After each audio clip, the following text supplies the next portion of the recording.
Inspirasi Kepri.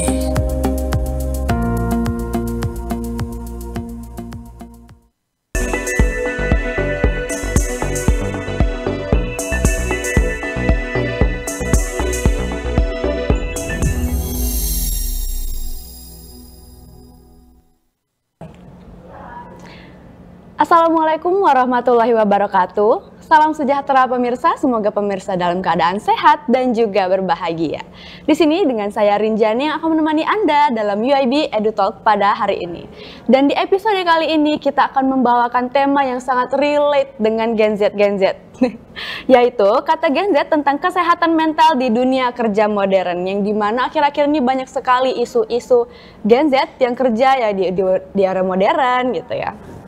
Dan juga di sini saya tidak sendiri pemirsa, saya di sini bersama para narasumber yang pastinya ahli dalam bidangnya. Yaitu ada dosen program sarjana manajemen UIB, yaitu Ibu Ridayati Farid, SPSI MM. Hai.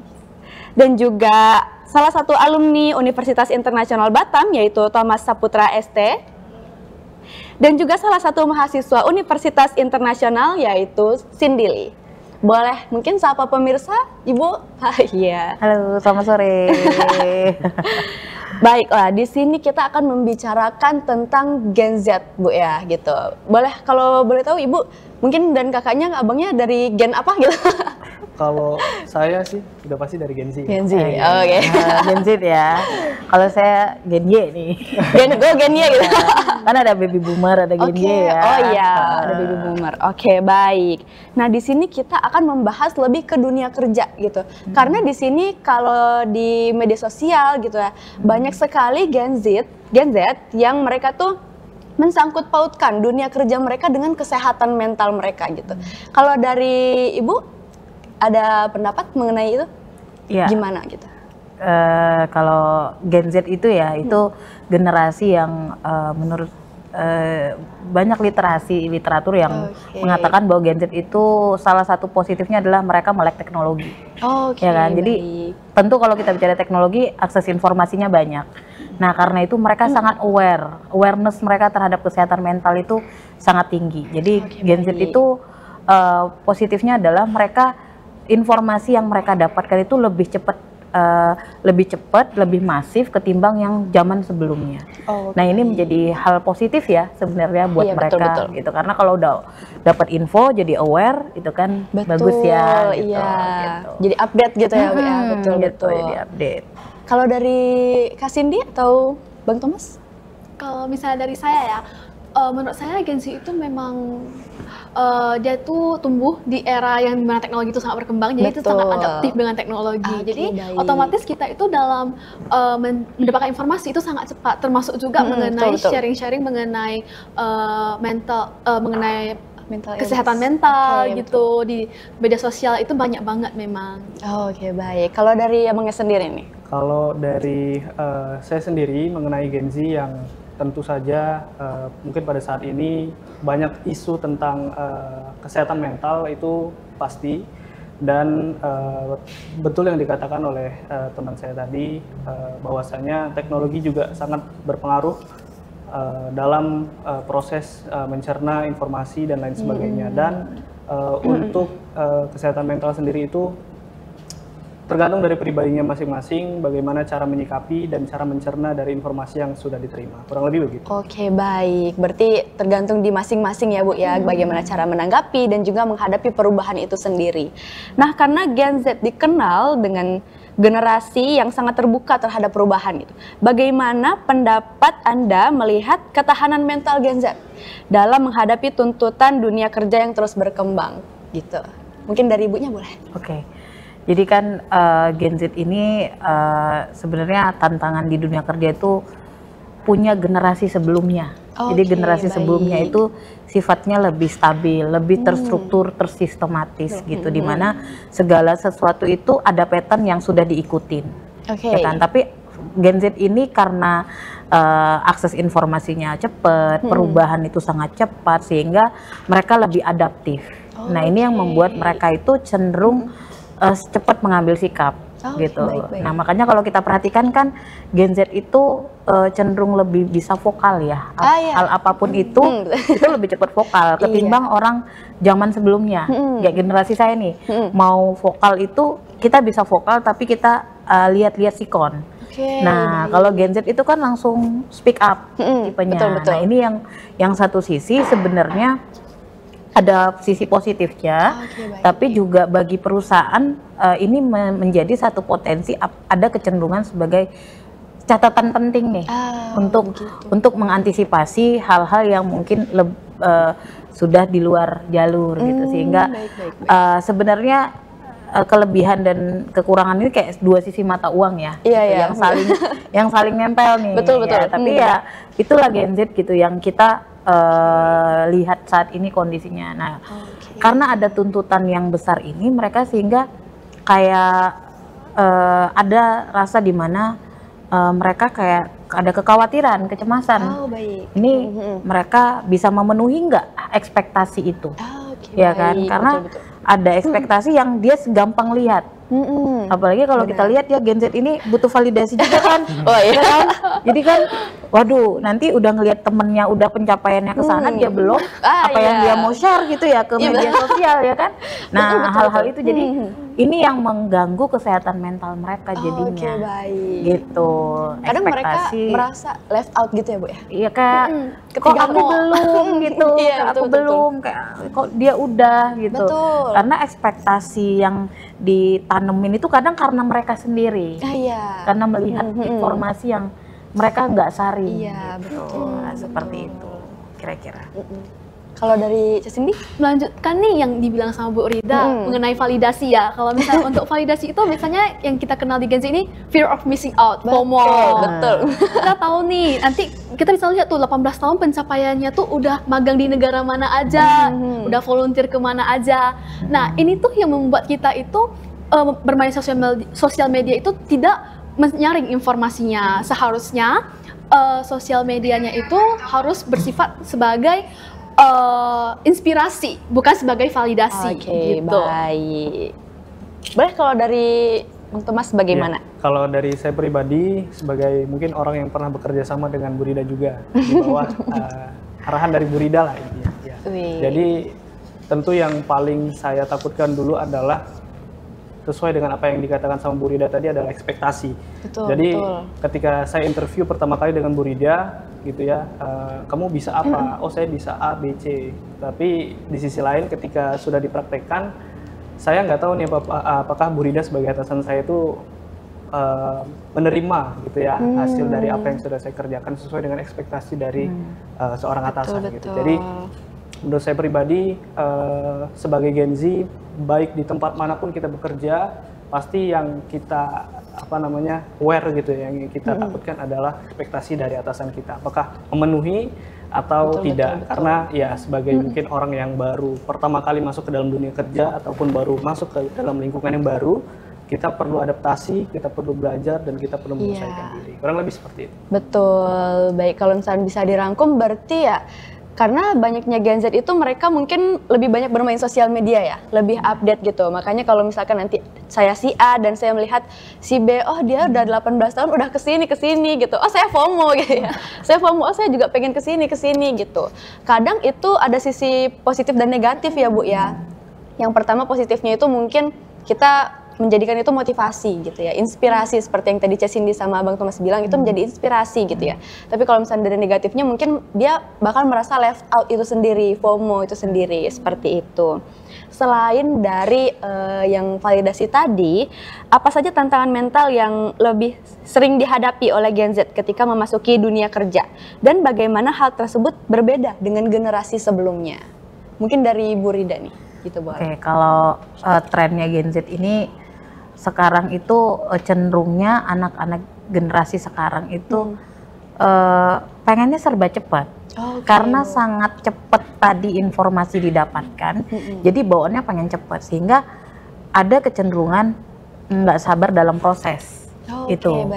Ya karena serba pengen cepat ya gitu. Betul. Terus kalau orang dulu kan alon-alon asal kelakon gitu ya, masih mau begitu gitu ya. Tapi betul. ini enggak. Nah, sehingga ini yang membuat mereka kalau bisa bekerja dengan efisien, waktu yang lebih singkat tapi dapatnya lebih, itu yang lebih dicari. Ya kan? Dan sekarang isu-isu seperti work life balance, kemudian mereka mengedepankan isu-isu keberagaman, itu kan yang sangat mereka concern ke sana ya gitu, sehingga betul. ada kecenderungan lebih memilih pekerjaan-pekerjaan hybrid gitu, pekerjaan yang freelance tapi bisa work from anywhere gitu. Makanya ini juga menjamur sekarang tren-tren pekerjaan seperti ini. Nah, banyak yang akhirnya memilih seperti itu ketimbang pekerjaan yang office hour. Dan adapun Gen Z yang bisa office hour itu juga sangat struggling untuk bisa fight dengan kondisi pekerjaan seperti itu. Baik. Ya, memang ada yang bisa gitu. Nah, itu tadi perusahaan mungkin ketika menerima Gen Z ya tantangannya nih harus sabar nih, ini ada yang template-nya begini gitu Tapi ketika menerima Gen Z ya positifnya mereka menerima resource yang open minded, open teknologi. Tapi mereka harus menerima konsekuensi juga bahwa saya menerima orang yang harus bersabar menjalani proses. Ya perlu effort gitu. Iya, betul. Nah, itu tadi dua sisinya sih gitu. Baik. Mungkin ada tambahan dari Cindy atau kalau misalnya dari saya ya, sebagai perwakilan dari Gen Z ya. Karena itu memang cepat banget bosan dengan satu hal. Iya, maka dari itu memang banyak dari kami yang memilih untuk work from home ataupun freelance. Jadi kami menyelesaikan satu project, ya udah selesai mendapatkan gaji dan kita akan mengerjakan hal baru, kita bakal pergi belajar hal baru gitu. Nah, tapi yang menjadi permasalahan atau tantangan oleh Gen Z di sini itu tuh yaitu berada di bagaimana kita bisa menjaga batasannya. Karena kalau misalnya untuk work from home ataupun freelance itu kan kita kan kerja di mana aja, kapan aja. Nah, kita bisa nggak tahu batas kita itu kapan untuk istirahat dan juga kapan untuk kerja. Itu sih tantangan buat Gen Z gitu. Kalau dari Bang Thomas sendiri apakah ada tambahan? Ya, kalau dari saya sendiri sebagai orang yang dari awal bekerja sebagai full time ya, jadi untuk tantangan tentu di dalam diri sendiri, di mana dari cara kita mengolah atau menggunakan waktu dengan sebaik-baiknya. Tentu kalau kita bekerja secara full time, mungkin dari pagi sampai sore kita bekerja, istirahatnya hanya malam hari. Tapi untuk istirahat di weekendnya mungkin juga jadi jadi lebih sedikit gitu ya. Nah, di situ adalah tantangan di waktu sih, dalam artian. Jadi ada juga isu lainnya bahwa Gen Z ini kadang yang penting kerja dari pagi sampai sore, dia nggak lembur gitu. Nah, tapi di sisi lain kalau dari diri saya sendiri gitu ya, terkait dengan lembur, seandainya kita dihargai oleh perusahaan, gitu ya, kita dihargai dalam artian ada insentifnya, nah, itu pasti kita akan lebih menerima, kita akan lebih semangat dalam termotivasi ya. Baik. Kurang lebih seperti itu sih masalah waktu. Baik. Kalau misalkan nih ya Bu ya, Ibu kan dosen di UIB gitu. Ibu pernah nggak bertemu dengan mahasiswa yang lagi struggle gitu dan juga cerita mungkin ke Ibu gitu ya. Nah, Ibu rata-rata tuh bertemu dengan mahasiswa yang struggle-nya seperti apa gitu? Kalau pengalaman saya ketemu mahasiswa ya, mereka tuh terkait dengan waktu gitu, waktu memaintain waktu kuliah dan kerja, kemudian bagaimana pressure kerja sama pressure kuliah itu sama-sama tekanan tapi sesuatu yang berbeda. Gitu. Betul. Ya kalau kuliah itu kan target itu ada di diri kita ya, itu bagaimana mau memaintainnya. Tapi kalau di pekerjaan target itu adalah bagaimana tuntutan si perusahaan. Betul. Ya kan? Nah, ini yang kadang mereka memilih untuk off dulu atau cuti dulu kerjanya supaya jangan sampai kuliahnya yang dicutikan tapi jangan sampai kerjaannya hilang. Kadang-kadang ironinya di situ. Nah, sehingga sebenarnya di kita gitu ya, kita juga case by case ya nge-treatnya ya gitu. Kalau memang ada satu dua hal yang masih bisa di-maintain untuk mereka tetap mengikuti pembelajaran, itu kita upayakan dulu. Jadi nggak serta-merta ya udah nggak apa-apa off aja, ya nggak apa-apa cuti aja gitu. Kita itu kayak last choice lah buat anak-anak memilih cuti. Jadi kita usahakan dulu nih, yuk kamu case-nya apa? Kondisinya seperti apa, mana yang nggak sinkron, apa yang bisa kita win-win solution seperti apa antara pekerjaan dan perkuliahan. Dan sekarang kebanyakan ya di kita itu, terutama kayak saya di prodi manajemen itu, kita mata kuliah itu aja kalau tugas kita satu project itu bisa untuk mengakomodir lebih dari satu mata kuliah. Jadi mereka nggak mata kuliah A project sendiri, mata kuliah B project sendiri. Itu kan juga ini ya. Nah, anak Gen Z kan lebih seneng gitu ya. Iya.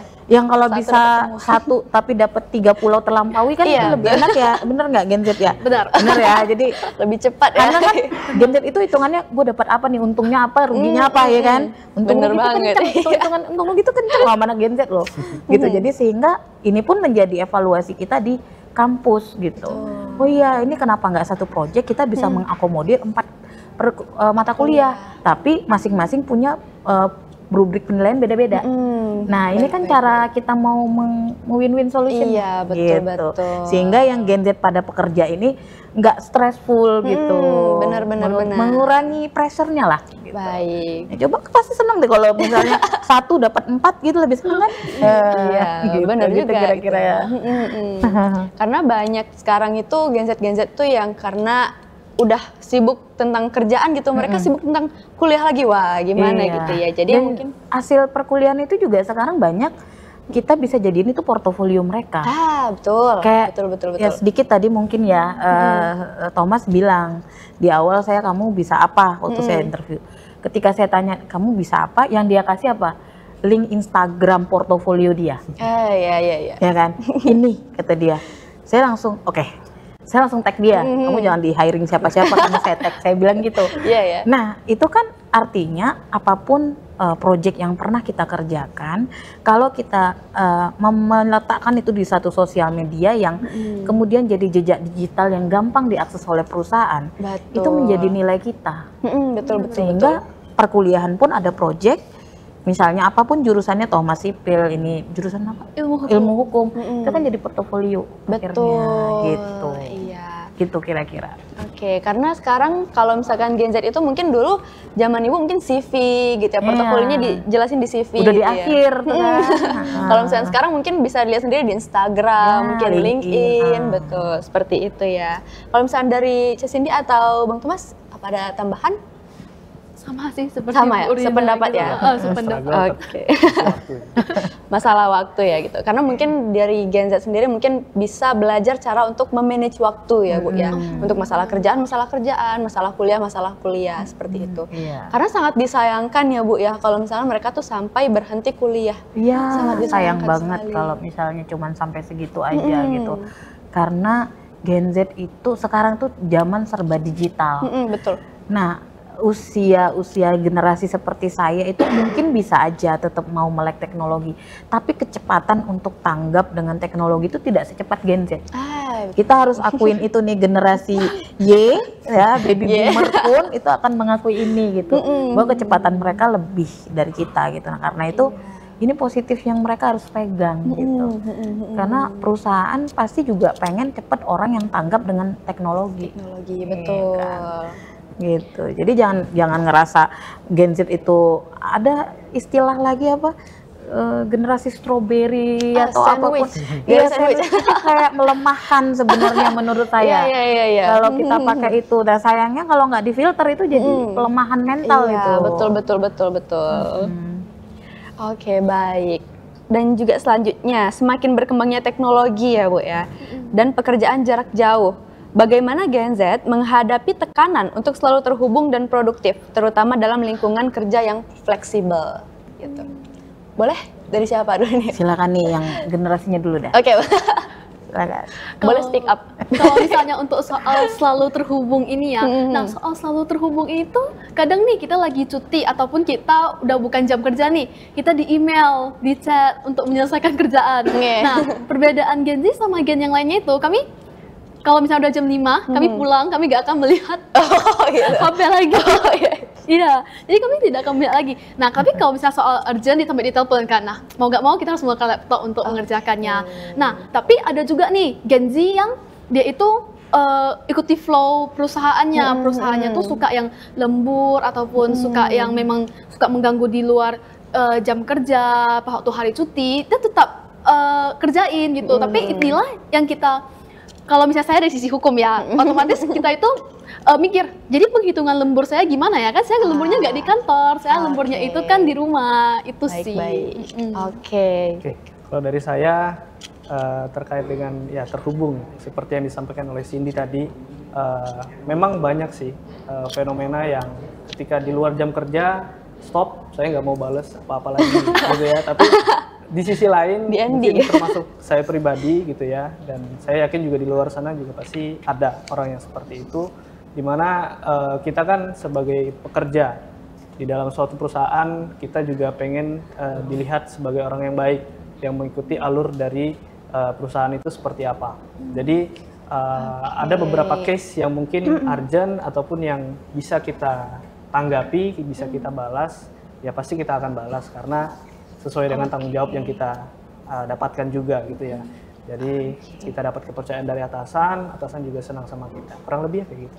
Oke, baik. Nah, dari penjelasan Cia Cindy dan juga Bang Thomas tadi, mungkin nanti kita setelah ini bakal ada jeda sebentar gitu ya Bu ya. Nanti bakal dilanjutkan dengan pendapat dari Bu sendiri nih, bagaimana dengan penjelasan tadi dari Cia Cindy dan juga Bang Thomas gitu ya.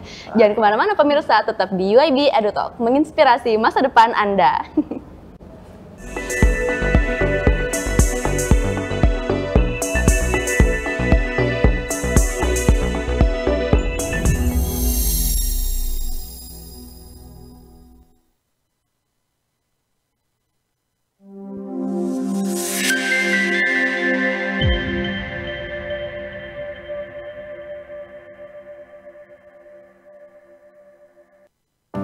Greeting and best wishes to everyone. I represent the Faculty of Business and Management and welcome all of you through this introductory video. Our faculty is a hub for innovation, research, and high-quality learning in various fields of business and management. We take pride in providing an academic environment that supports every member in developing competencies and careers. Our faculty offers various study programs designed to meet the needs of the current global market. One of them is the Accounting Bachelor's Program, which emphasizes a strong understanding of accounting concepts and trains students to be critical and analytical thinkers in facing modern business challenges. We also have a Tourism Bachelor's Program, offering deep insights into the dynamic tourism industry. Through this program, our students are equipped with business and management skills and an understanding of global tourism trends to prepare them to be future leaders in the tourism sector. Furthermore, we offer bachelor's and master's program in management that provide a holistic approach to understanding and managing an organization. Our students are trained to be visionary, creative, and adaptive leaders in facing various challenges in the business world. We also have a strong commitment to continuously improve the quality of our education and research towards international standards.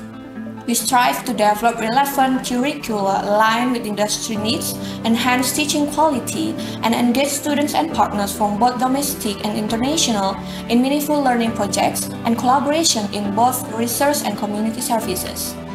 With this determination, our faculty will continue to advance and achieve international recognition in the business and management fields. Okay, thank you for your attention. We appreciate your support, and let's together build a better future.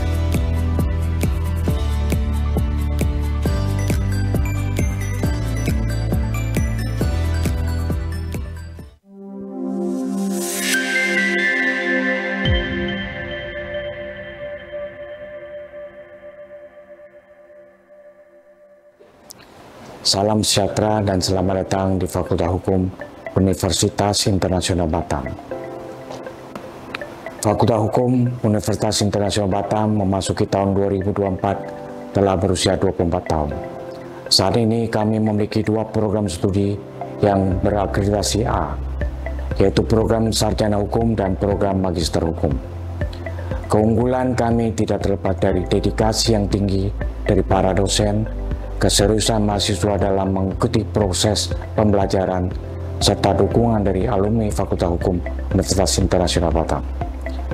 Fakultas Hukum Universitas Internasional Batam terus berupaya untuk menyediakan pendidikan hukum berkualitas tinggi yang tidak hanya mempersiapkan mahasiswa untuk menghadapi tantangan di masa depan, tetapi juga mempersiapkan mereka menjadi agen perubahan dalam masyarakat.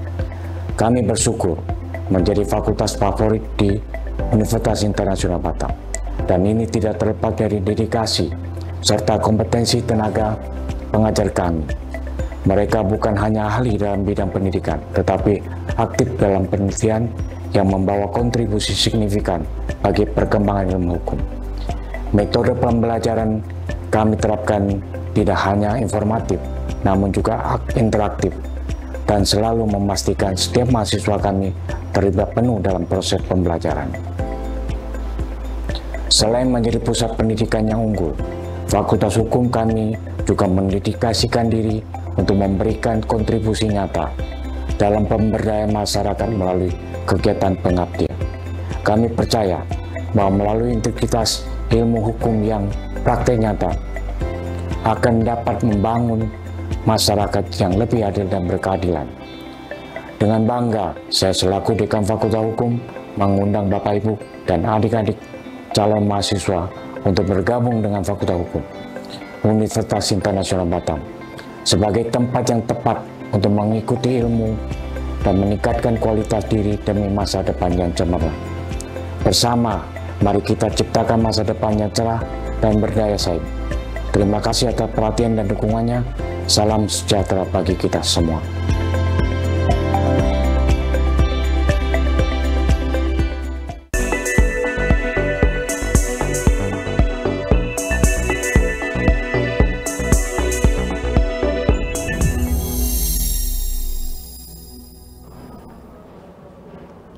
Selamat datang kembali pemirsa di UIB EduTalk menginspirasi masa depan Anda. Di episode kali ini kita berbicara tentang kesehatan mental di dunia Gen Z, yaitu di dunia kerja. Tadi kita sudah membahas, yaitu kita kalau misalnya Gen Z itu biasanya kalau sudah jam 5 itu kayak sudah saya tidak mau menerima apa-apa lagi gitu. Itu kalau misalkan dari Ibu bagaimana Bu pendapat Ibu gitu?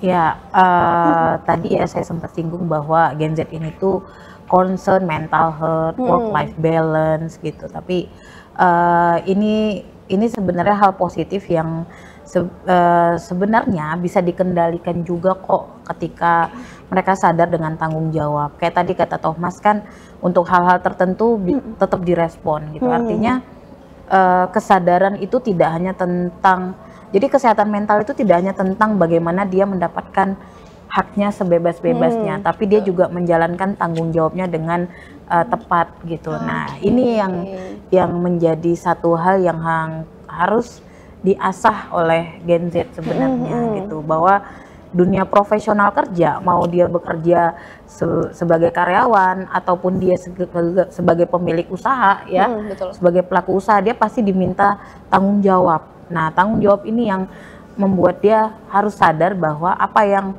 perlu ditanggapin dengan hal yang urgent atau tidaknya tadi gitu. Saya sering katakan kalau di kelas itu dengan mahasiswa saya sering bilang ada versi bekerja itu kerja selesai dan kerja tuntas. Jadi kalau kerja selesai itu A sampai Z dikerjain. Tapi kalau kerja tuntas, A dipastikan selesai, B dipastikan selesai sampai Z. Baik. Makanya kepekaan ini yang harus diasah gitu. Jadi bukan sekedar kerja untuk menyelesaikan tanggung jawab itu selesai enggak gitu. Bahwa ada tanggung jawab di dalamnya, bahwa nah ini generasi sebelum Gen Z itu kayak generasi saya itu masih mindsetnya cenderung kerja adalah ibadah. Ya kan? Ya enggak. Kalau Gen Z ini kan mungkin mikir juga kerja adalah ibadah, tapi concernnya terhadap work-life balance, mental health itu yang dikuatin gitu. Padahal ketika kerjaannya keteteran, kerjaannya juga nggak sesuai dengan apa yang seharusnya tanggung jawabnya dia juga akan stres kan. Iya betul. Nah, jadi tinggal memilah sih mana yang pantas untuk diselesaikan di luar jam kerja, mana yang harus ditanggapi. Kayak saya kadang, mohon maaf nih dulu si Thomas waktu sama saya nih. Saya bilang, kamu ngapain sampai tengah malam gini? Saya bilang, suruh istirahat gitu. Ada masanya malah udah cut off gitu. Nah, tapi pimpinannya, atasannya harus juga aware. Jangan malah mentang-mentang anaknya bertanggung jawab, dieksploitasi gitu loh. Ya lama-lama kan hengkang anaknya ya gitu. Betul. Nah, hal-hal seperti ini. Jadi dua arah ya. Satu sisi si Gen Z-nya, satu sisi si orang yang lebih mengerti, lebih tua lah, lebih yang bisa dewasa gitu. Jadi dua arah ya Bu? Iya, ya? tentu. Saling mengerti. Oke, dari perusahaan maupun dari kita sendiri. Betul. Gitu ya. Iya. Baik. Mungkin dari sekarang itu Bu, banyak yang kalau misalkan Gen Z itu mungkin mereka tuh kurang bisa menangani tuntutan kerja gitu Bu. Pressure di tempat kerja itu karena banyaknya Gen Z sekarang itu mereka tuh lebih, oh di tempat kerja ini saya lebih banyak pressure banget. Jadi yang membuat mereka tuh seperti yang Ibu tadi itu vokal, mereka tuh lebih mudah speak up seperti itu. Jadi yang dimana mereka tuh kurang betah di tempat kerja A, B, C gitu, mereka berpindah-pindah gitu. Jadi mereka tuh seperti kadang ada yang menerima pressure gitu, tapi ada yang, aduh saya tidak mau pressure sebesar itu gitu kan, mending saya pindah gitu. Kalau misalkan dari Ibu gimana pendapatnya? Jadi kalau tentang pressure itu kan berarti ada satu dinamika ya, ada satu masalah ya. Nah, pemahaman terhadap mental health itu, kesehatan mental itu tidak melulu dalam situasi yang kita tidak ada apa-apa. Jadi bukan berarti kita tuh harus selalu dalam keadaan prima. Nah, menerima bahwa ada kalanya kita lelah, ada kalanya kita stres, ada kalanya kita baik-baik aja, itu adalah bagian bagaimana menjaga kesehatan mental. Ya kan, kalau kita ibaratkan tuh hidup itu tidak selalu di atas gitu kondisinya. Nah, itu pertama dulu yang harus dipahamin oleh Gen Z. Nah, lalu kalau ada riset dari APA, Association Psychological APA itu, dia risetnya itu mengatakan Gen Z ini dia tahu bahwa kesehatan mental itu penting, tapi ternyata jumlah generasi ini untuk mencari pertolongan ketika mereka sudah membutuhkan itu rendah. Karena mindsetnya kalau saya pergi ke psikolog atau mencari bantuan kejiwaan itu mindsetnya buruk yang ketanam, sehingga mereka khawatir ini menjadi informasi yang cepat sampai gitu, karena kan berita cepet banget sampai. Balik lagi mereka butuhnya validasi yang bagus-bagus saja gitu. Jarang mereka mau speak up, tapi jarang mau mengakui bahwa saya sedang tidak baik-baik saja dan saya butuh pertolongan. Jadi kalau bicaranya gimana nih ininya anak Gen Z gitu ya dengan kondisi ini, ya awareness-nya tuh sebenarnya udah bagus tentang kesehatan mental. Udah makan banyak info lah. Ya kan? Tapi harus diimbangi dengan hal-hal tadi. Ya mana yang ketika kita sudah sampai di titik udah nggak baik-baik aja nih. Ya kan? Jadi jangan ngerasa malu untuk mengakui, cari pertolongan entah itu ke sahabat atau ke psikolog atau ke keluarga gitu ya, ke orang-orang terdekat gitu. Karena orang Gen Z juga kadang-kadang mementingkan jumlah timbang kualitas. Makanya kalau kita lihat Instagram story itu lebih banyak repost. Tapi pertanyaannya, apakah yang mereka semua repost itu adalah mereka yang punya attachment baik dengan diri mereka? Itu pertanyaannya ya kan. Jadi itulah buat teman-teman Gen Z, tapi nggak tahu ya mereka nih gimana nih. Mungkin dari pengalaman atau ini apakah ada tanggapan? Kalau dari aku dulu terkait dengan pressure ya di dalam dunia kerja. Jadi mungkin mau ngasih beberapa tips lah. Boleh. Lagi selama saya sudah bekerja gitu ya, dengan Bu Rida. Jadi kalau pressure tentu pasti ada di dalam pekerjaan. Mau dari tugas yang dibebankan pada kita, apa yang harus kita selesaikan gitu ya. Tapi di sisi lain tentu atasan juga harus memahami gitu. Kalau kita sedang banyak pekerjaan. Jadi setelah itu kita bisa make sure ya, kita bisa pastikan ke atasan kita bahwasanya di dalam serangkaian tugas dan tanggung jawab yang harus saya selesaikan ini, mana yang paling prioritas, mana yang paling harus saya selesaikan dulu, gitu. Sehingga targetnya jelas, atasan saya maunya A, ya A, gitu kan. Jadi kita bisa selesaikan sesuai dengan urutan yang udah kita sepakati dengan atasan kita. Karena kalau seandainya tidak ada hal-hal yang seperti itu, mungkin di antara banyaknya tugas dan kita nggak bisa mementingkan prioritas gitu ya, kita mungkin bakal menyiapkannya tugas yang mungkin yang gampang dulu, tapi belum tentu itu yang paling dibutuhkan terlebih dahulu. Ya, jadi kurang lebih kayak gitu sih dari saya dalam mengatasi pressure dalam dunia pekerjaan. Iya, betul. Nge-manage ya berarti ya. Betul. Ada tambahan dari Ica sendiri? Ada, kalau misalnya tadi Bang Thomas tuh kasihnya kan yang profesional banget nih di dalam hubungan kerja. Saya yang lebih relatable aja ya.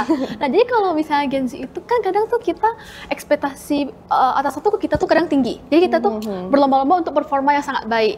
Nah, tapi untuk performa yang baik ini kita itu kan kadang kecapean tuh. Kita kadang seperti yang Bu Rida bilang tadi, kita tahu kalau misalnya kita capek tapi kita nggak mau minta pertolongan. Itu dia.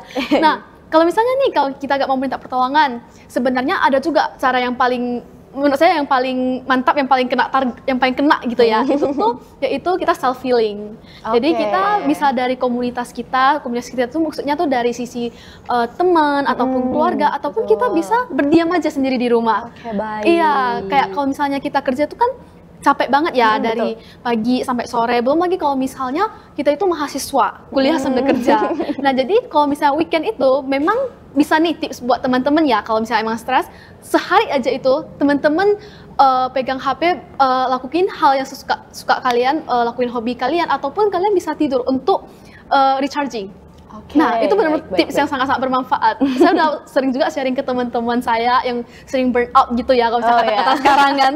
Iya, mereka merasa itu berguna. Karena kenapa? Kita itu istirahat, setelah istirahat tuh kita udah full nih baterainya. Kita udah bisa lagi untuk memberikan kualitas kerja yang terbaik gitu. Oke, baik. Berarti tadi itu me time ya jatuhnya ya, seperti itu. Jadi kita perlu rehat sebentar gitu. Kita perlu, wah saya butuh self reward nih, saya butuh healing nih, seperti itu. Baru nanti kita setelah ke recharge, baru kita siap menghadapi kerjaan-kerjaan atau pressure-nya tadi lagi. Baik, karena tadi kita ngomong-ngomong tentang Gen Z itu cepat tanggap dalam perubahan gitu, apalagi di dalam bidang teknologi gitu ya. Tapi dengan situasi seperti ini justru bisa menjadi tantangan untuk mereka bagaimana hubungannya dalam konteks dunia kerja. Jadi dalam dunia yang cepat berubah, cepat tanggap seperti itu. Nah, konteks dan hubungan mereka dalam dunia kerja tuh seperti apa? Gitu. Oh, oke. Jadi kalau Gen Z ini kan di dunia kerja dia perlu satu kepastian, ini kayak tadi ya, ini mau diselesaikan yang mana. Dia perlu kepastian mana dulu, first thing first-nya. Jadi untuk bisa menerima Gen Z di dalam dunia profesional kerja dengan penuh tekanan, ya tuntutan. Jadi kalau perubahan cepat pasti tuntutannya juga cepat, ya kan. Nah, artinya si Gen Z-nya perlu diberitahu mana yang perlu saya selesaikan terlebih dahulu, mana yang urgensinya lebih tinggi. Jadi si atasan, si perusahaan itu tidak hanya mengatakan ini dikerjakan, gitu. Ya sejujurnya nih kadang saya sama Thomas nih ya pengalaman dulu, ntar dia udah bingung sendiri, bingung dia tuh tiba-tiba nanti. Bu, ini yang mana duluan ya, gitu kan.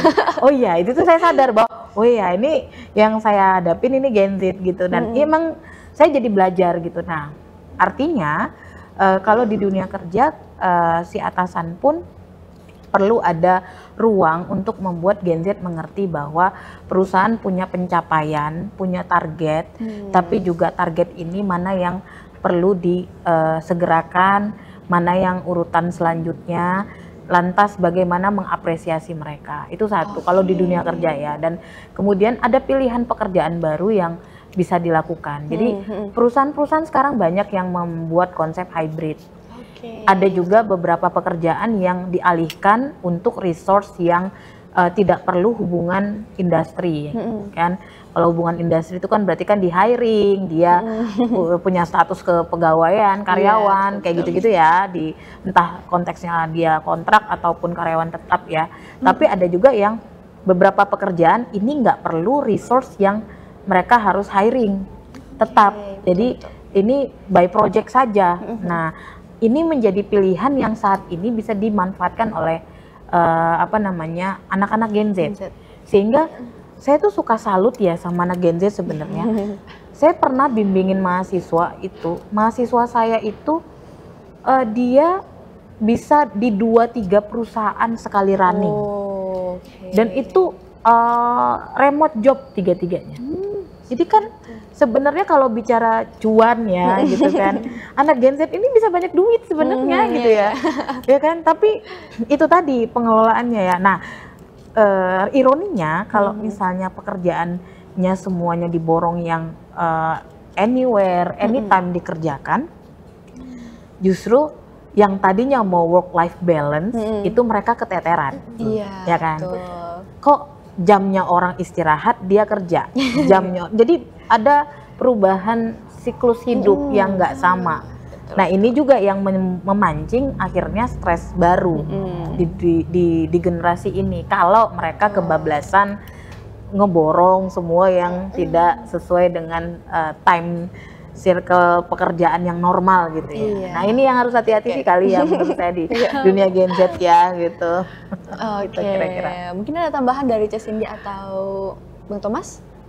Kayak kalau misalnya di kita ya, kita itu ngomongnya tuh budaya hustle. Budaya hustle-nya ini, itu tuh budaya yang dimana tuh kita bisa lebih dari satu pekerjaan seperti yang Bu Rida bilang tadi.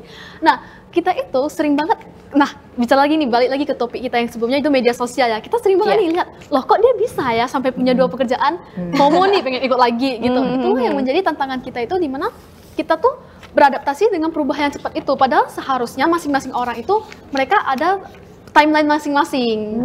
Nah, bisa jadi timeline sekarang tuh kita memang kerjanya di perusahaan, kerja yang hubungan industri, yang 9 to 5 gitu, bukan yang remote job. Tapi ada juga di masa dimana kita itu bakal remote job juga seperti yang Bu Rida bilang tadi. Jadi kita itu sebenarnya take slow aja. Kalau misalnya untuk adaptif itu memang kelebihan kami, tapi jangan terlalu adaptif. Iya, tetap harus perhatikan kemampuan kita sendiri gitu. Baik. Mungkin dari tambahan dari Bang Thomas? Ya, mungkin sedikit aja terkait dengan pekerjaan yang dilakukan secara hybrid gitu ya. Mungkin benar kata Bu Rida, kita bakal bebas, kita bisa ngerjain di mana aja, kapan aja, dan waktunya juga kapan aja. Tapi mungkin di sisi lain ada buruknya, dan buruknya juga bisa berakibat pada kesehatan juga sih. Karena pada umumnya sih yang mungkin saya tahu orang-orang yang bekerja secara jarak jauh, remote gitu ya, dan dia sudah mengambil banyak project, dia bakal stres, dia bakal sakit, dan jadinya nggak bakal maksimal aja. Jadi burn out gitu ya, maksudnya kayak stres sendiri gitu ya. Nah kalau misalkan tadi dari Cez Cindy, kita kalau misalkan kita stress out gitu kan, kita burn out gitu, itu dari Cez Cindy tadi self reward ya, self healing gitu ya. Kalau misalkan dari Bang Thomas sendiri gitu? Kalau dari saya pribadi, ya yang penting tidur lah. Karena tidur adalah feeling yang paling enak sih. Oke. Dan jangan lupa makan. Tidur dan makan. Tidur dan makan ya. Oke. Yang penting istirahat gitu ya. Betul. Nah, perubahan cepat dalam dunia kerja seringkali mengharuskan adanya adaptasi yang cepat, yang tadi kita bahas ya. Apa yang bisa dilakukan oleh Gen Z untuk meningkatkan kemampuan adaptasi mereka tanpa mengorbankan kesehatan mental? Mungkin dari Bu Rida sendiri nih, boleh saran-sarannya? Kalau perubahan cepat itu tentu kalau namanya kita, ini konteks bekerja ya. Gen Z ini kan cenderung memilih pekerjaan yang sesuai dengan kompetensi, kapasitas, dan passion mereka. Betul. Ya, sehingga kalau kita sudah bekerja, memilih pekerjaan sesuai dengan passion, kapasitas kita, kompetensi kita, cenderungnya akan lebih enjoy. Nah, terlebih nih usia-usia muda ya mereka ini ya, yang dimana keputusan itu mereka bisa ambil karena diri mereka secara utuh.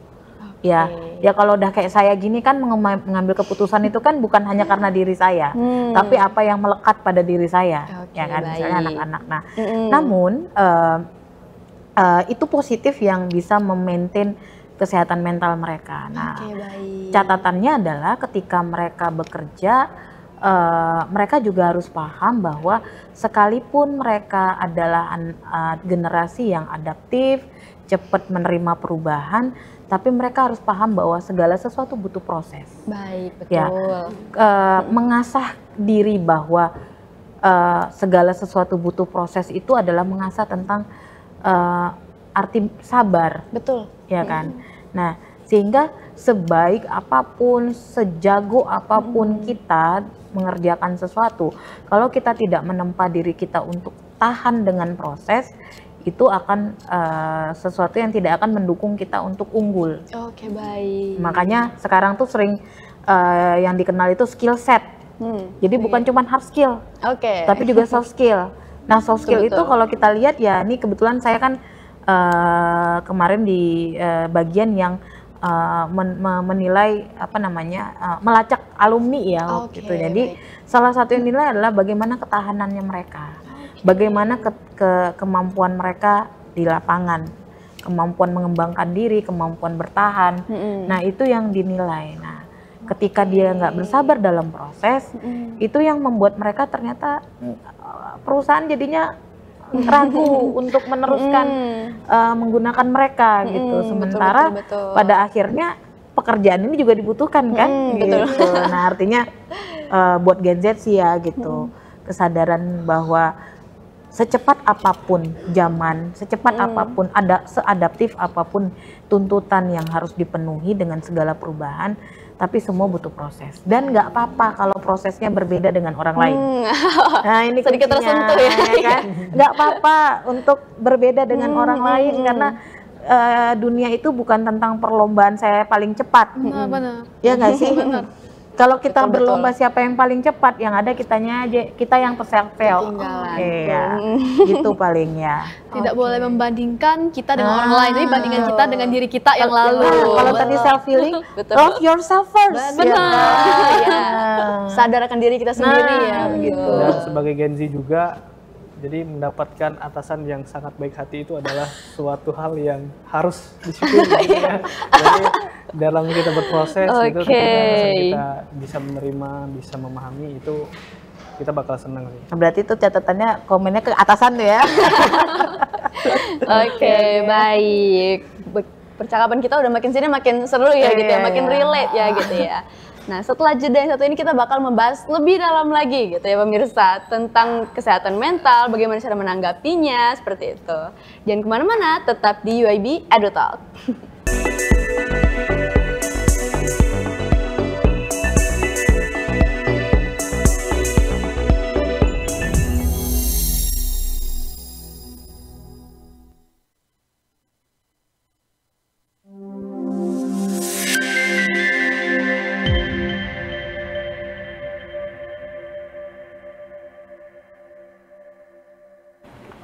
Welcome to the Faculty of Education. On behalf of the entire faculty, I extend a warm welcome to all prospective and current students. The Faculty of Education is dedicated to fostering the next generation of educators. We offer a stimulating and rigorous academic environment that equips you with the knowledge, skill, and passion to make a real difference in the lives of your students. Our faculty is comprised of distinguished scholars and experienced practitioners who are passionate about education. They are committed to providing you with a personalized learning experience that combines theoretical knowledge with practical application. At the Faculty of Education, you'll have the opportunity to explore English language education program. This program offers concentrations in English language and pedagogy. Engage in dynamic coursework that challenges and inspires you. The Bachelor of English Language Education program focuses on developing your deep subject matter knowledge. You'll gain a strong foundation in your chosen field like English language and literature, ensuring you can confidently guide your students. Effective teaching methodologies will equip you with the latest research-based teaching strategies to cater to diverse learners and create engaging learning environments. Assessment and evaluation skills. You learn to effectively assess students' progress and use data to inform your teaching practice. Gain valuable hands-on experience through practicum placements in the real classrooms.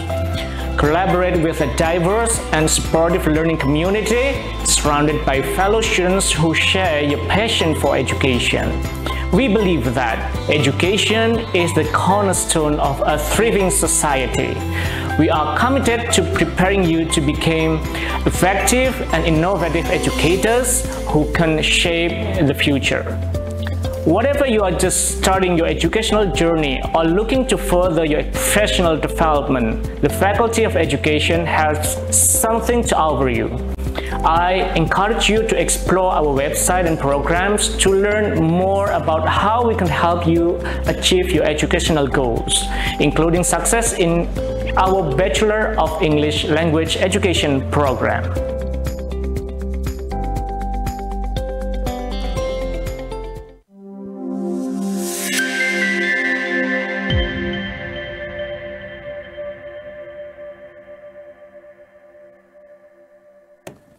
Assalamualaikum warahmatullahi wabarakatuh.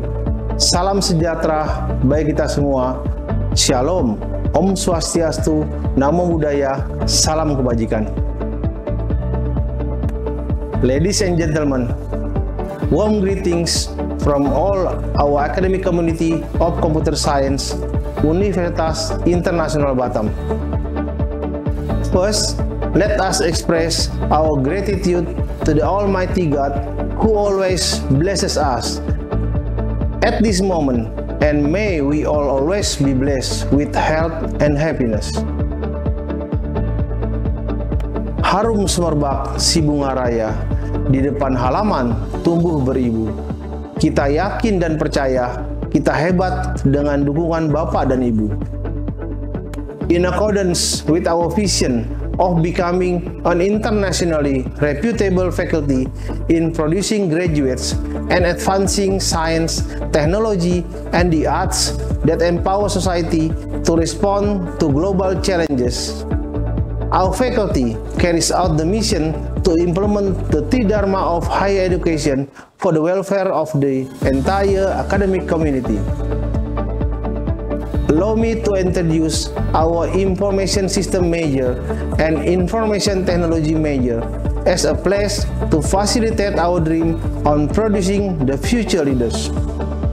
Ladies and gentlemen, in our activities, we always value smart work, innovation, dedication to society, integrity, cooperation, customer focus, and excellence. Kota Gurindam, kota pusaka, kota yang kaya adat budaya. Kampus kita, kampus merdeka, semoga kita makin sukses dan jaya. Allow me to pray for our continued health, and of course, let's join the Faculty of Computer Science in Universitas Internasional Batam. Together we can. Thank you. Greetings from all of us.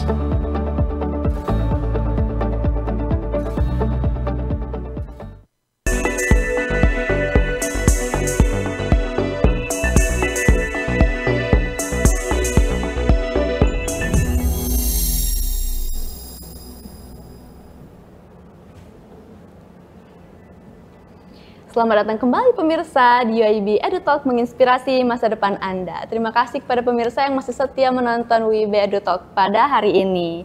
Jadi tadi kita sudah membahas gitu gimana cara-cara tips-tips gitu dari kita kerja gitu ya dan juga kuliah gitu ya, tips-tipsnya bagaimana gitu. Tadi disinggung dengan Bu Rida di awal itu kalau misalkan sekarang itu Gen Z itu lebih banyak meluapkan di media sosial gitu ya. Apakah media sosial berperan dalam mempengaruhi ketahanan mental Gen Z di dunia kerja? Bagaimana hal ini bisa berdampak positif atau negatifnya gitu? Oh, tentu ya sangat berdampak ini media sosial nih. Karena media sosial itu sekarang jadi makanan sehari-hari.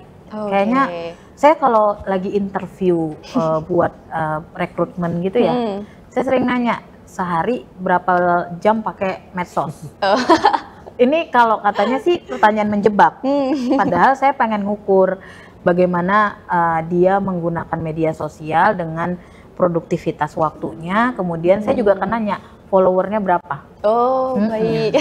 Biasanya saya nanyain tuh, saya kepo biasanya. Selebgram bukan gitu ya? Nah, terus nanti saya kepo gitu. Oh iya, dia bisa ya memaintain apa namanya timelinenya, highlightnya gitu. Itu tuh saya perhatiin karena ini tuh sebenarnya yang diperlukan oleh perusahaan sebenarnya satu sisi. Nah, positifnya sekarang itu kan kita zaman dimana apa-apa perlu di branding.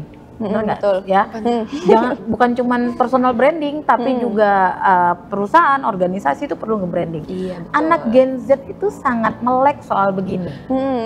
Ya, jadi saya tuh sering belajar itu tuh, oh gini ya, gini dan ini bisa nge-branding. Nah, namun penggunaan media sosial yang kebablasan membuat mereka nggak ngefilter. Kayak tadi, jumlah orang sekarang ngerasa nggak kalau kita ulang tahun cuman dikit yang bisa kita repost di Instagram tuh pasti lebih sedih ya. Nah, anak Gen Z nggak sih? Bener nggak? Relate ya? Nah, kan sekarang pentingnya tuh ngasih apa-apa di tag, di repost gitu. Kalau nggak di repost ntar, kok dia nggak repostin aku sih gitu. Overthinking. Nah, Overthinking ya, karena betul. apa tadi? Perlu validasi. Nah, artinya media sosial itu sama seperti senjata. Kalau kita pakai untuk memerangi kejahatan, itu akan musnahlah dan muncullah kebaikan. Ya sama gitu. Nah, ketika untuk pekerjaan kayak tadi, ternyata apa yang dilakukan Thomas meletakkan portofolio dia selama sebelum dia bekerja tetap itu menjadi hal positif yang menjadi penilaian. Oh, saya bisa ngelacak karyanya dia. Maka kalau kalian mau memanfaatkan media sosial sebagai hal yang positif, jadikanlah media sosial itu seperti etalase karya kalian. Baik. Iya kan, etalase karya yang bisa dilihat dengan gampang, itu jejak digital. Betul. LinkedIn adalah media sosial profesional. Buat LinkedIn sendiri. Ya, tapi jangan mentang-mentang LinkedIn untuk profesional yang lain nggak punya gitu. Penting juga. Nah, tapi kemudian ada lagi nih TikTok misalnya. TikTok itu kan apalagi zaman sekarang algoritma itu sangat cepat. Algoritma itu kan sangat cepat ya ngebacanya. Nah, itu nanti tiba-tiba tulisannya kayak positif, quotes bagus, tapi sebenarnya quotesnya melemahkan. Ya kan? Nah, itu harus hati-hati. Jadi media sosial itu di tangan generasi Gen Z, tergantung bagaimana dia mau ngolahnya. Positifnya sangat banyak, tapi membahayakannya itu juga ada. Gitu. Boleh dari perwakilan Gen Z nih. Saya nggak berani menjamin ya perwakilan Gen Z, tapi mungkin rata-ratanya begitu. Nah, teman-teman yang Gen Z pasti punya 2 akun biasa. Oh iya benar. First account dan second account. First account dan second account ini, main account-nya itu biasanya itu dipakai pas waktu mereka itu mau branding, mau kasih tahu pencapaian mereka, prestasi mereka. Nah, jadi itu karena kita nge-followin orang itu dari main account doang, kita nggak tahu sebenarnya di belakang layar yang mereka post di sosial media itu mereka se-struggle apa. Kita cuma menilai pencapaian dia. Kok dia bisa gitu? Aku mau ikut dong. Nah, itu kan yang ujung-ujungnya yang menjadi tantangan dalam kita sendiri. Nah, tapi sebenarnya dia nggak tahu kalau misalnya second account-nya itu ada sisi dibalik dari main account itu, yaitu gimana dia stres, gimana dia nangis kerjain struggle ya. Bener. Nah, tapi ada bagusnya juga tuh kalau misalnya kita tuh paham mengenai branding kita, karena jejak digital itu nggak akan hilang. Betul. Benar. Kalau dari Bang Thomas sendiri? Kalau dari saya, ya kalau terkait dengan ketahanan mental ya, sebagai generasi muda Gen Z gitu ya, sosial media memegang peranan penting pasti, karena banyak istilah sekarang yang menyebutkan adalah standar sosial media. Ya. Jadi standar sosial media ini kalau dia baik dan kita mengambil yang baik-baik, ya pasti akan baik juga hasilnya.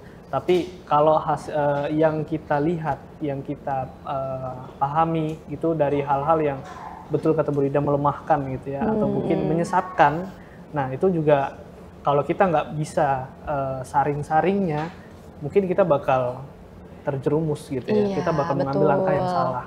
Banyak hal yang bisa kita pelajari dari sosial media. Yang penting dari dirinya kita sendiri, yang bagaimana pilih-pilihnya.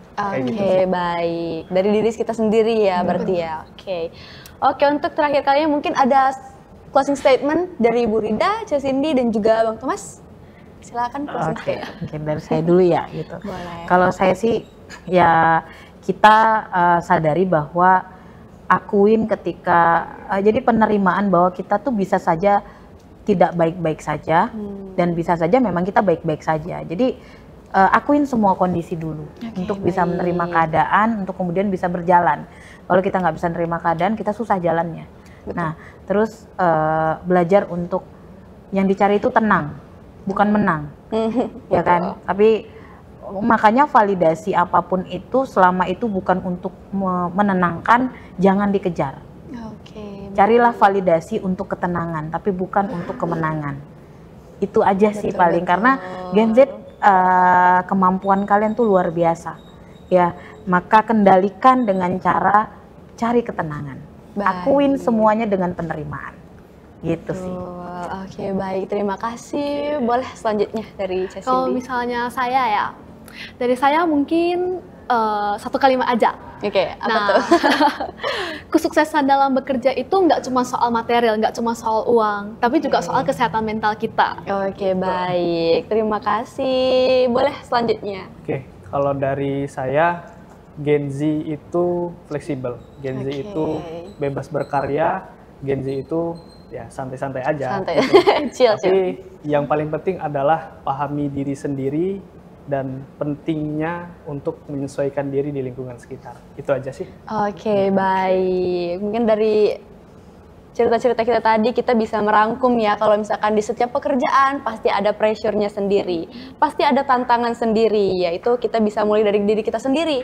Kita pahami diri kita coba untuk relax sebentar gitu dan kembali lagi gitu. Karena yang pastinya kalau misalkan ada niat, ada usaha itu pasti terjalankan dengan baik ya. Baik. Mungkin dari cerita tadi saya ingin mengucapkan terima kasih kepada para narasumber kita gitu telah berbagi ilmu dan juga pengalamannya yang pastinya sangat ahli gitu dalam bidangnya ya gitu. Saya sampai tersentuh tadi. Iya, baik, dan juga terima kasih kepada para pemirsa karena setelah setia menonton UIB EduTalk pada hari ini. Jangan lupa untuk nonton UIB EduTalk di setiap hari Kamis jam 3 sore. Saya Rinjani, saya ucapkan terima kasih dan sampai jumpa.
Batam TV, inspirasi Kepri.